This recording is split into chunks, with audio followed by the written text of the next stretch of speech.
In this video, we'll talk about the Mollier diagram. Why is it called the Mollier diagram? Any pH, pressure, enthalpy diagram is called Mollier's. This diagram is important for us. Why? Because we are aware of the characteristics of refrigerants, and based on these characteristics, we can observe the outcomes in the processes involving refrigerants that we work with. What are the most significant components of Mollier's diagram? First, it is essential to understand that the diagram contains zones of phases and the coexistence of phases.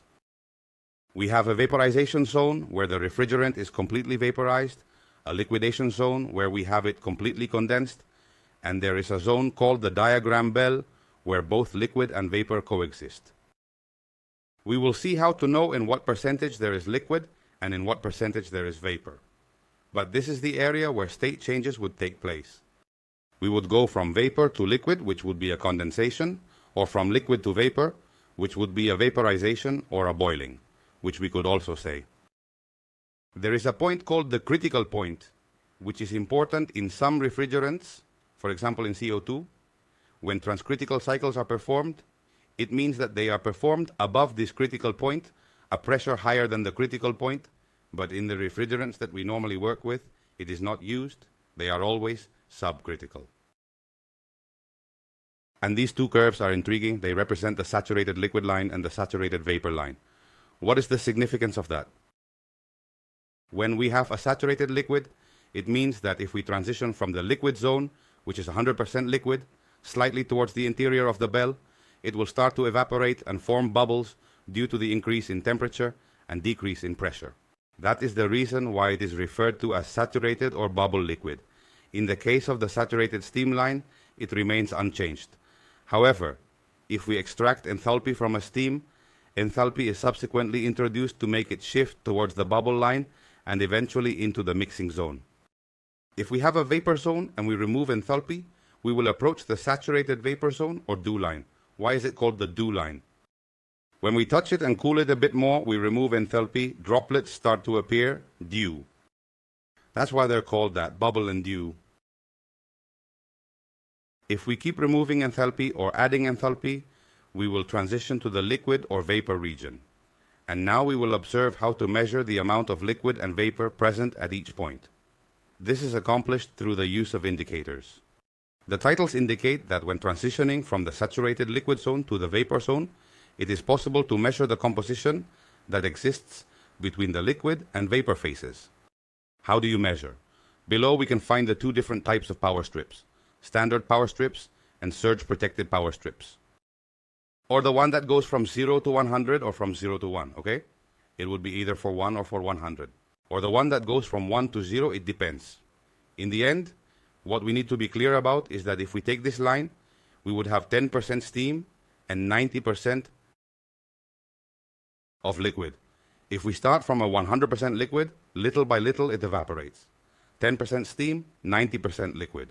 20% of the substance is in the form of steam, while 80% is in the form of liquid.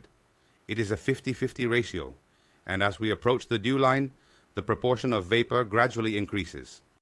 Here we would have a vapor content of 90% compared to a liquid content of 10%. What other lines are there inside these Mollier diagrams? Well, we have the isobars. This appears very similar to timing diagrams.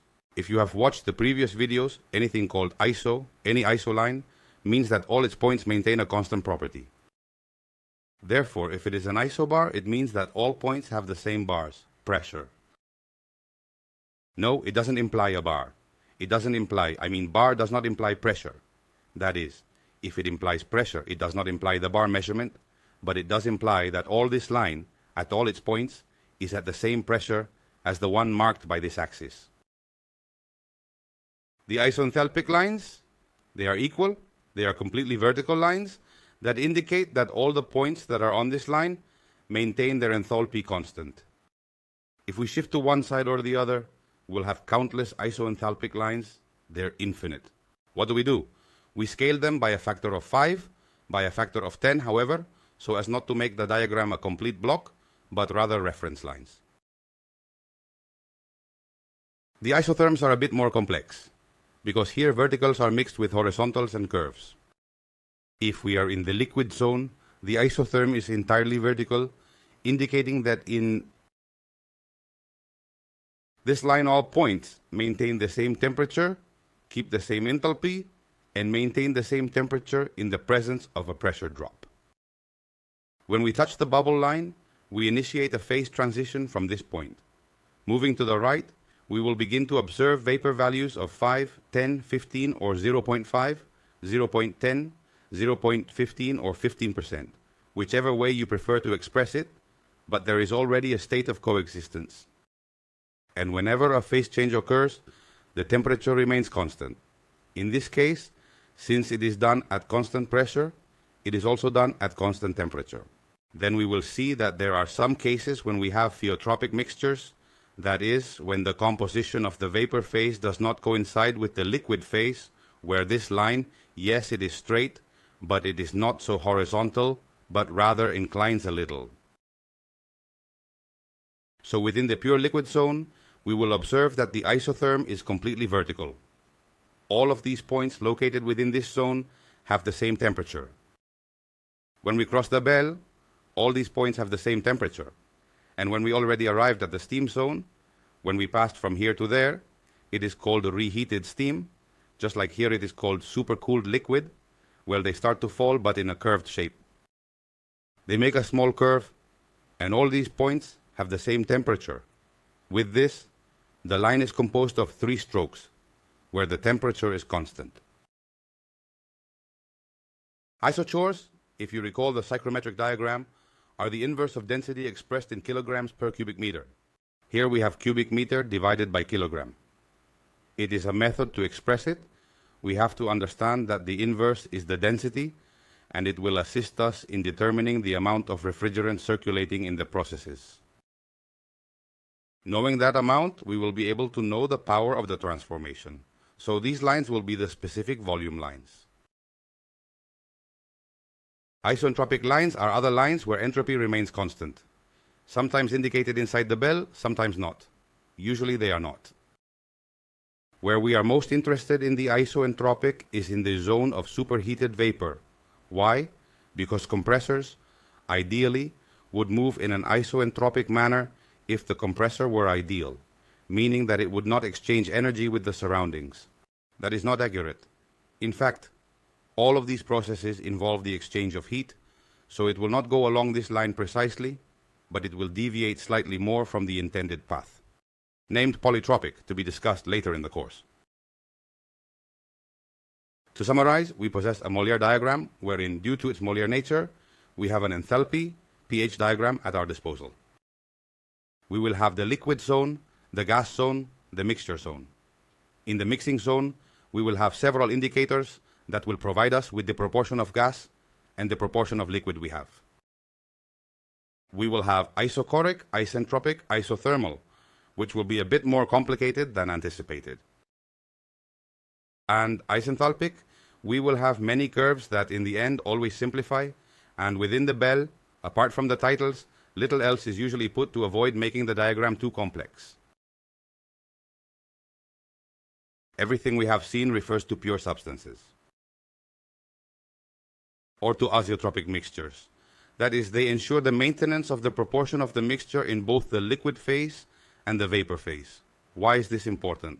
Because both substances, or the 3, whichever they may be, evaporate at the same temperature. When one evaporates differently, vapor and liquid compositions will be completely different because one evaporates first. It is what happens to azeotropic substances where their components have different boiling temperatures. So what happens with the zeotropic one? When we have an azeotropic substance or a pure substance, we have said that these lines here are completely horizontal. Okay? These temperatures are going to be identical. I mean, they would be in this particular scenario. During the transition from saturated liquid to saturated vapor, both the pressure and temperature remain constant, maintaining their values throughout the entirety of the process. I mean, this temperature and this one are the same. If the process is azeotropic, that is, one of the substances that make up the mixture evaporates first, this is not fulfilled. Yes, it will be fulfilled that the pressures are the same, because we are working within a constant volume, and the pressure will be constant. But yes, as one starts to evaporate before the other, we will start with a temperature T1 to cross the bell and end with a T2. Here you see it, T1 would come through here and T2 would come through here. This will be one of the substances that evaporates first, and this is one of the substances that evaporates later. With this, when it finishes evaporating, it is already fully evaporated. Substance 1 will evaporate earlier. It will finish evaporating earlier than substance 2, which requires more temperature. With which, if we have an example, in this case we could say that we have a mixture where we have 1R34A, 125 and R32. The weight concentration, which will be the composition of this refrigerant, and we observe that the boiling points are not the same.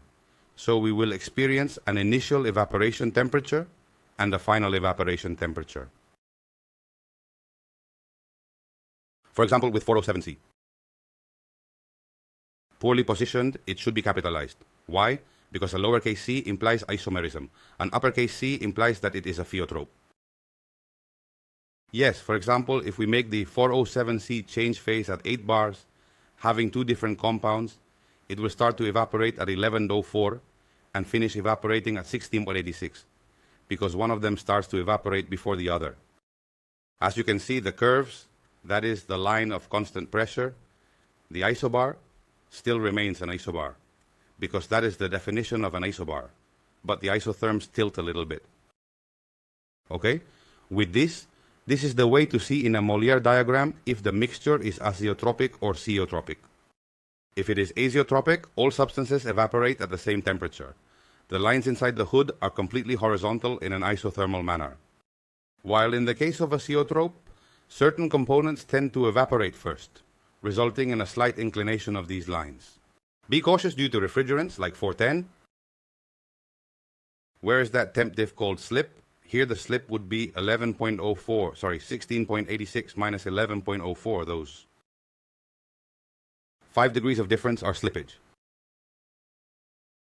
In the 410, as mentioned, slip is 0.5 degree. Looking at the graph, mistakes can still occur as it appears horizontal, despite not being horizontal. What would be the way to know if it is azeotropic or non-azeotropic? When these two curves, both the bubble curve and the dew curve, are represented or tabulated, we have for each pressure a temperature, which would be T1, which is the bubble temperature, and T2, which is the dew temperature. When they are different, that is when there is a glide, which is that sliding, that temperature difference, then we understand that this refrigerant is azeotropic. Another thing that is often said wrong is that slipping is constant. It's not true. The slip depends on the pressure. If you see here, as we advance in pressure, the slipping varies. In a 407C, as in this case, it is always said that the glide is 5 degrees. Well, 5 degrees will be here, at this pressure. Before, with less pressure, it has more slip, and with more pressure, it has less slip. So the slipping is not constant. If it were a pure substance, we would only have a solitary temperature line. Why is that? Because they would match. We could have both, T1 and T2, but in the end, the glycerin would be 0. With this, these numbers would be identical. It's simplified, and a single temperature is set. And here we are aware that this refrigerant is azeotropic. In its mixture, well, regardless of whether it is azeotropic or pure. If pure, it has no choice but to always evaporate at the same temperature, no slip, and if a mixture, its components evaporate at the same temperature. If you want, pause the video and perform this example. And now we will observe why these lines exist. These are data that actually exist, but we will observe that in regular diagrams, they are not accessible, but they are removed to avoid the diagram from being excessively loaded to not have an excessive amount of information. Well, this would be the proposed solution. Here are the points.